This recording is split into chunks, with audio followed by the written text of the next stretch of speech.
삼성전자는 어제 장중 24만 5천 원까지 밀렸다가 낙폭을 되돌렸고 오늘은 다시 26만 1,500원까지 올라왔습니다. 코스피도 6,800선을 회복했습니다. 이틀의 흐름만 보면 바닥이 확인됐다고 생각할 수 있습니다. 그런데 오늘 반등을 끌어올린 주체는 외국인이 아니었습니다. 외국인은 코스피에서 1,161억 원을 더 팔았고 삼성전자와 SK하이닉스에는 자사주 매입으로 추정되는 기타 법인 매수가 강하게 들어왔습니다. 주가는 살아났지만 시장 밖에서 들어오는 장기 자금이 추세를 만든 단계는 아니라는 뜻입니다. 더구나 오늘 밤 PCE, 내일 새벽 엔비디아 실적, 이어서 금통위와 잭슨홀까지 기다리고 있습니다. 이번 반등이 회사가 만든 하단 방어에서 외국인이 만드는 상승 추세로 넘어갈 수 있는지, 보유자는 평단가별로 어떻게 대응하고 신규 매수자는 어느 가격에서 어떤 조건을 확인해야 하는지 지금부터 짚어보겠습니다. 오늘 코스피는 장 초반 약세로 출발했지만 결국 0.91% 오른 6,808.21포인트로 마감했습니다. 장중에는 6,887선까지 올라가면서 전날의 급락 공포를 상당 부분 되돌렸습니다. 삼성전자는 1.75% 오른 26만 1,500원, SK하이닉스는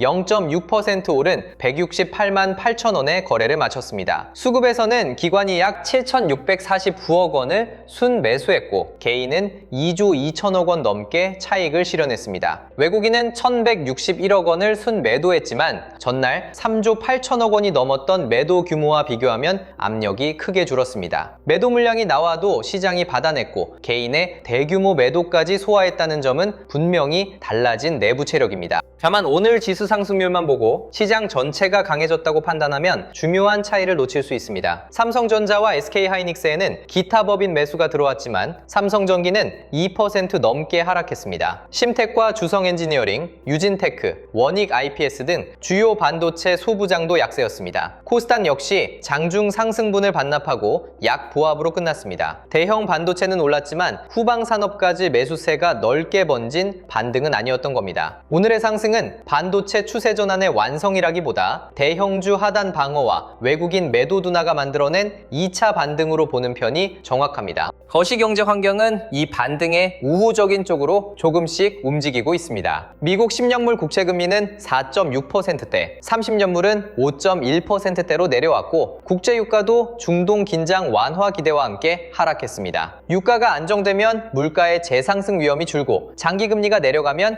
AI와 반도체의 미래 이익에 적용되는 할인율도 낮아집니다. 그렇다고 지금 금리가 낮은 것은 아닙니다. 시장이 높은 금리 자체에는 적응하고 있지만 금리가 짧은 시간에 다시 치솟는 상황에는 여전히 취약합니다. 앞으로 삼성전자의 중요한 것은 10년물 금리가 4.6%냐 4.7%냐의 한 번의 숫자보다 유가와 금리가 며칠 동안 고점을 낮추는 흐름을 이어가느냐입니다. 바로 그래서 오늘부터 시작되는 일정이 중요합니다. 오늘 밤에는 미국의 7월 개인 소비 지출 물가지수와 2분기 GDP 수정치가 발표됩니다. 한국 시간으로 내일 새벽에는 엔비디아가 실적과 다음 분기 전망을 내놓고 27일에는 한국은행 금융통화위원회가 기준금리와 경제 전망을 발표합니다. 같은 날 미국에서는 잭슨홀 경제정책 심포지엄이 시작됩니다. 삼성전자의 반등은 이제 가격만의 시험이 아니라 물가, AI 수요, 원화, 장기금리라는 4개의 시험을 연달아 통과해야 합니다. 따라서 오늘 종가가 강했다고 내일 시초가에 추격하는 것보다 각 일정이 수급을 어느 방향으로 바꾸는지 확인하는 편이 훨씬 중요합니다. PCE에서는 물가가 예상보다 낮으냐 높으냐만 볼 것이 아닙니다. 개인 소비와 소득이 함께 유지되는지도 봐야 합니다. 물가가 안정되고 소비가 무너지지 않는다면 장기금리의 급등 가능성은 낮아지고 반도체에는 가장 좋은 조합이 됩니다. 반대로 물가가 다시 강해지면 10년물 금리가 4.7% 위로 튈 수 있고 오늘 반등한 성장주부터 차익 실현이 나올 수 있습니다. 소비까지 급격히 약해진다면 금리는 내려가더라도 경기 둔화 우려가 커집니다. 결국 삼성전자의 유리한 결과는 뜨거운 경제도 무너지는 경제도 아닙니다. AI 투자는 유지할 만큼 경기가 버티면서 물가 압력은 낮아지는 흐름입니다.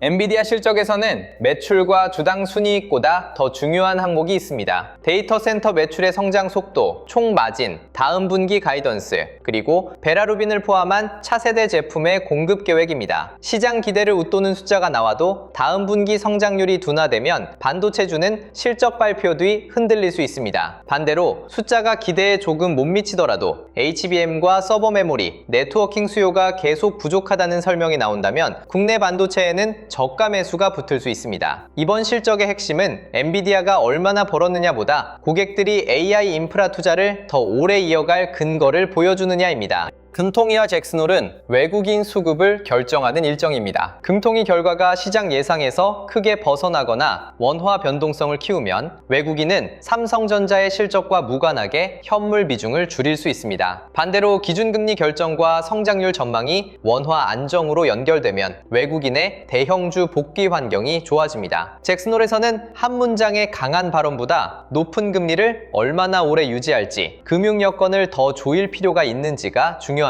이벤트가 끝난 뒤 원달러 환율이 안정되고 미국 10년물 금리가 4.7% 아래에 머문다면 오늘 삼성전자 반등의 거시경제 기반이 한 단계 단단해졌다고 볼 수 있습니다. AI와 메모리 업황 자체는 아직 삼성전자에 우호적입니다. 삼성전자는 2분기에 매출 171조 5천억 원과 영업이익 89조 5천억 원을 기록했고 반도체를 담당하는 DS 부문에서만 영업이익 89조 2천억 원을 올렸습니다. AI 서버를 중심으로 D램과 기업용 SSD, HBM 수요가 늘었고 공급 부족과 가격 상승이 동시에 이어졌습니다. 삼성전자는 하반기에도 서버 D램과 기업용 SSD, HBM 수요 증가가 더 빨라질 것으로 보고 있습니다. HBM4 판매를 확대했고 HBM4E 샘플도 주요 고객사에 출하했습니다. 오늘의 반등이 단순한 기대감에만 기대고 있는 것은 아니라는 뜻입니다. 이번에 나온 엔비디아의 그록3 LPX 양산 소식은 삼성전자 안에서도 다른 의미를 가집니다. 그록3 LPX는 AI 추론에 특화된 가속기이고 삼성전자 파운드리가 4나노 공정으로 전량 생산하는 것으로 알려졌습니다. AI 투자가 학습용 GPU에만 머물지 않고 실제 서비스를 돌리는 추론 시장으로 넓어지면 삼성전자는 메모리뿐 아니라 파운드리에서도 수혜를 받을 수 있습니다. 특히 4나노 가동률과 제품 가격이 함께 올라가면 오랫동안 적자를 냈던 파운드리의 손익 개선 속도가 빨라질 수 있습니다. 다만 고객 하나를 확보했다는 뉴스만으로 흑자 전환을 확정해서는 안 됩니다. 수율과 반복 주문, 추가 고객 확보가 실제 분기 매출로 이어지는지를 확인해야 합니다.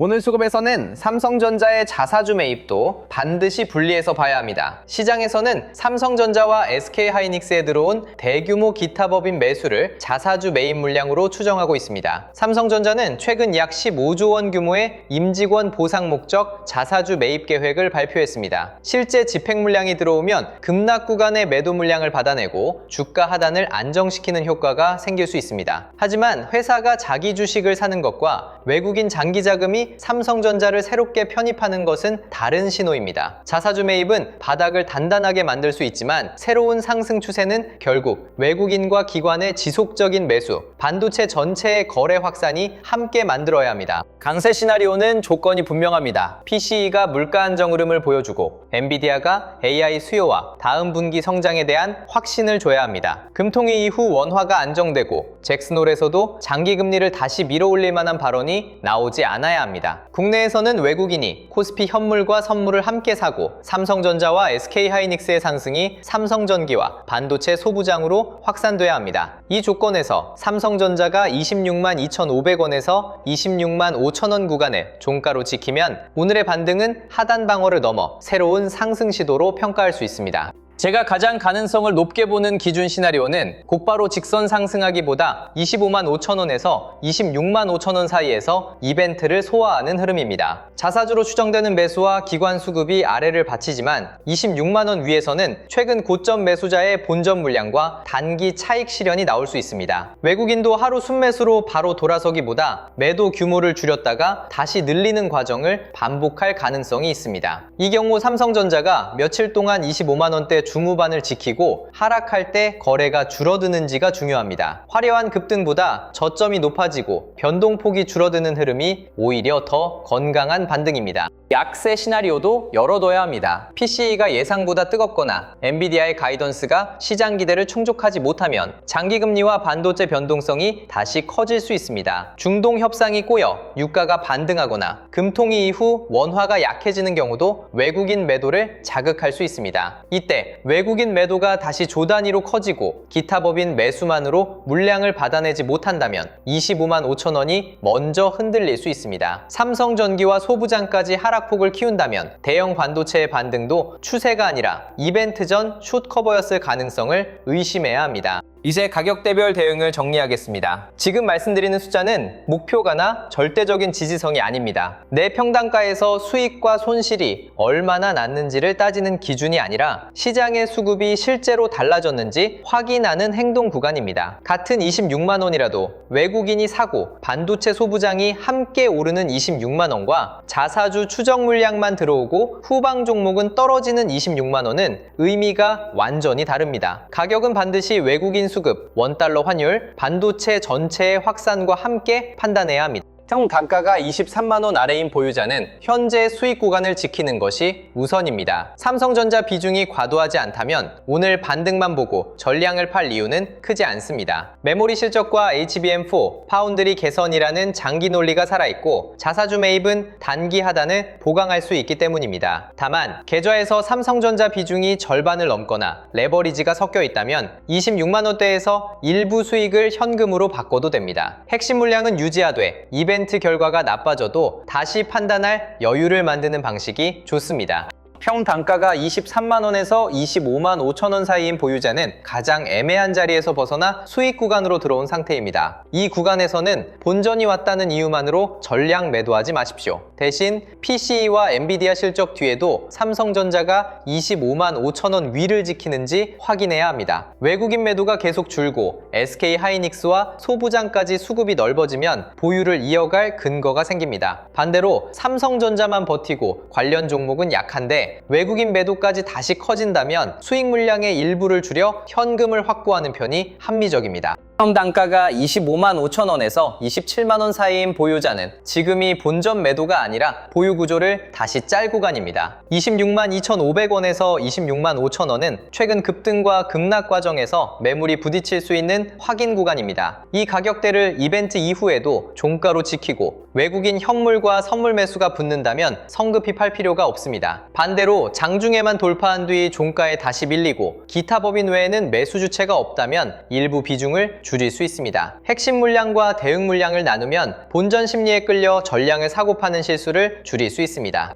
형 단가가 27만 원을 넘는 보유자는 반등이 나왔다고 무리하게 물타기부터 해서는 안 됩니다. 26만 원대 안착과 외국인 복귀가 확인되기 전에는 평균 단가를 낮추는 행동이 오히려 종목 비중만 키울 수 있습니다. 삼성전자 비중이 적정하다면 실적과 수급을 확인하며 기다릴 수 있지만 계좌의 절반 이상을 차지한다면 27만 원에 가까워지는 반등에서 일부 비중을 정상화하는 전략이 필요합니다. 단일 종목 레버리지 보유자는 더 보수적으로 대응해야 합니다. 슈퍼위크에는 방향을 맞춰도 장중 급등락과 음의 복리 때문에 계좌가 먼저 훼손될 수 있으므로 반등을 증거금과 현금을 확보하는 기회로도 사용해야 합니다. 신규 진입자는 오늘 종가를 보고 내일 시초가에 따라붙는 방식은 피하는 것이 좋습니다. 공격적인 투자자라면 25만 5천 원에서 25만 8천 원 부근으로 눌릴 때 첫 물량을 검토할 수 있습니다. 단 가격만 내려왔다고 사는 것이 아닙니다. 외국인 매도 규모가 다시 커지지 않고 SK하이닉스가 장중 저점을 지키며 반도체 소부장의 하락이 멈추는 조건이 함께 필요합니다. 이 세 가지가 없다면 25만 원대 중후반은 매수 기회가 아니라 자사주 방어력을 다시 시험하는 구간일 수 있습니다. 보수적인 신규 투자자는 26만 2,500원에서 26만 5천 원을 이벤트 이후 종가로 지키는 것을 확인한 뒤 분할로 접근하는 편이 좋습니다. 가격은 조금 비싸게 살 수 있지만 외국인과 반도체 전체가 만드는 추세를 확인하고 들어가는 방법입니다. 반대로 이벤트 충격으로 24만 8천 원에서 25만 2천 원까지 다시 내려온다면 무조건 싼 가격이라고 판단하지 마십시오. 미국 10년물이 4.7% 아래에 있고 유가가 급등하지 않으며 있으며 기관과 기타 법인이 매물을 받아내는 경우에만 첫 분할 매수 후보가 됩니다. 어떤 경우에도 현금을 한 번에 쓰지 말고 첫 판단이 틀렸을 때 수정할 몫을 남겨야 합니다. 바로 이런 상황에서 주도주 알림센터를 활용해야 하는 이유가 있습니다. 삼성전자 가격만 보면 오늘 반등은 성공처럼 보이지만 외국인 현물과 선물, 원달러 환율, SK하이닉스와 소부장 거래대금까지 함께 봐야 반등의 질을 판단할 수 있습니다. 주도주 알림센터는 막연하게 오를 종목을 찍어드리는 곳이 아닙니다. 삼성전자에 자금이 들어온 이유가 자사주인지, 외국인 복귀인지, 대형 반도체의 온기가 후방 종목으로 번지는지, 어느 순간 매수세가 다시 빠져나가는지를 빠르게 정리해 투자자의 판단 시간을 줄이는 도구입니다. 보유자는 매도 여부를 결정할 때, 신규 투자자는 첫 분할 매수 조건이 충족됐는지 확인할 때 활용하시면 됩니다. 지금 시장은 반도체 한 업종만 오르는 장세가 아니라 자금이 여러 축으로 가는 순환매 장세입니다. 오늘 삼성생명과 삼성화재, 두산에너빌리티, 한국전력, 삼성물산이 강했고 제약바이오에도 매수세가 들어왔습니다. 반면 자동차와 일부 반도체 소부장은 약했습니다. 이것은 자금이 시장을 떠난 것이 아니라 실적과 정책, 이벤트가 있는 업종으로 빠르게 자리를 바꾸고 있다는 뜻입니다. 따라서 삼성전자만 보유하고 기다리거나 반도체 반등을 놓쳤다는 이유로 한 업종에 추격 매수하기보다 기존 주도주와 다음 순환매 후보를 함께 가져가는 바벨 전략이 적합합니다. 가장 먼저 볼 업종은 여전히 반도체입니다. 삼성전자와 SK하이닉스는 메모리 실적과 엔비디아 이벤트에 직접적인 영향을 받고 삼성전기는 AI 서버와 고부가 부품 수요가 확산되는지를 보여주는 연결고리입니다. 테스와 이오테크닉스, 심텍 같은 소부장은 대형주 반등이 실제 설비 투자 기대까지 번지는지를 확인하는 온도계입니다. 주도주 알림센터에서는 대형주만 오르고 소부장이 따라오지 않는 날에는 추격을 늦추고 외국인 기관 매수와 거래대금이 후방 종목으로 번질 때 대응 물량을 늘리는 방식으로 활용할 수 있습니다.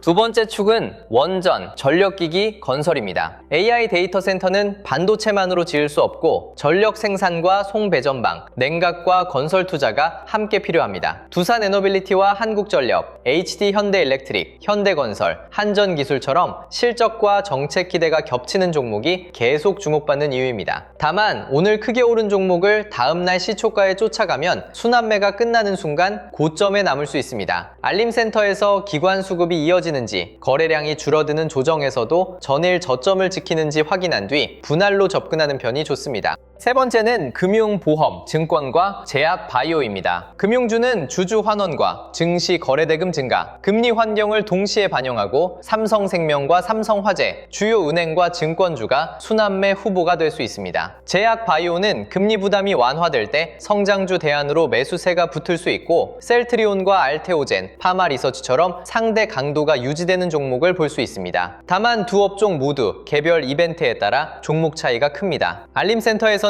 업종 지수만 오르는지, 실제 주도 종목 여러 개에 외국인과 기관의 동시 매수가 들어오는지 확인하고 비중을 작게 시작하는 것이 안전합니다. 주도주 알림센터를 실제 매매에 활용하는 방법도 단순하게 정리할 수 있습니다. 장 시작 전에는 반도체와 전력기기처럼 그날 볼 업종을 2개 정도로 좁히십시오. 장중에는 상승률보다 거래대금과 외국인 기관 수급, 같은 업종 안에서 오르는 종목 수를 확인합니다. 알림이 나온 직후 급등을 추격하기보다 첫 매물을 소화한 뒤에도 주도 종목이 시가와 전일 저점을 지키는지 봅니다. 그때 첫 물량을 나누어 사고 이후 수급이 업종 전체로 넓어지면 추가합니다. 반대로 주도주에서 거래대금이 빠지고 외국인 매도가 확대된다는 신호가 나오면 물타기를 멈추고 대응 물량부터 줄이는 식으로 사용해야 합니다. 내일 삼성전자를 볼 때는 4가지만 기억하시면 됩니다. 26만 2,500원에서 26만 5천원을 종가로 지키는지, 외국인이 현물과 선물에서 함께 돌아오는지, 삼성전기와 반도체 소부장까지 매수세가 확산되는지, 원달러 환율과 미국 10년물 금리가 안정되는지입니다. 4가지 가운데 가격만 충족되면 자사주와 숏커버가 만든 반등일 수 있습니다. 가격과 외국인 수급은 좋아졌는데 후방 종목이 약하면 대형주 중심의 제한된 반등일 수 있습니다. 4가지가 함께 좋아져야 비로소 이번 이틀 반등을 새로운 상승의 출발로 평가할 수 있습니다. 구독자 여러분, 삼성전자는 이틀 동안 분명 의미 있는 회복력을 보여줬습니다. 24만 5천 원에서 매도 물량을 받아냈고 오늘은 개인의 2조 원 넘는 매도에도 26만 1,500원으로 마감했습니다. 그러나 아직 외국인이 추세를 만들었다고 말할 단계는 아닙니다. 지금은 좋은 기업을 서둘러 팔 때도 반등을 놓칠까 두려워 한 번에 따라붙을 때도 아닙니다. 보유자는 핵심 물량과 대응 물량을 나누고 신규 투자자는 가격보다 수급 조건을 먼저 확인해야 합니다. 삼성전자와 SK하이닉스에서 시작된 매수세가 소부장과 전력인프라, 금융과 바이오의 다음 주도주로 이동하는 순간을 놓치고 싶지 않은 분들은 영상 아래 더보기란에 있는 무료 주도주 알림센터 공식 신청 페이지를 확인해 주시기 바랍니다. 오늘 영상이 도움이 되셨다면 구독과 좋아요로 함께 해주시고 다음 영상에서도 이벤트가 끝난 뒤 삼성전자의 가격과 외국인 수급이 실제로 어떻게 달라졌는지 계속 확인해 드리겠습니다.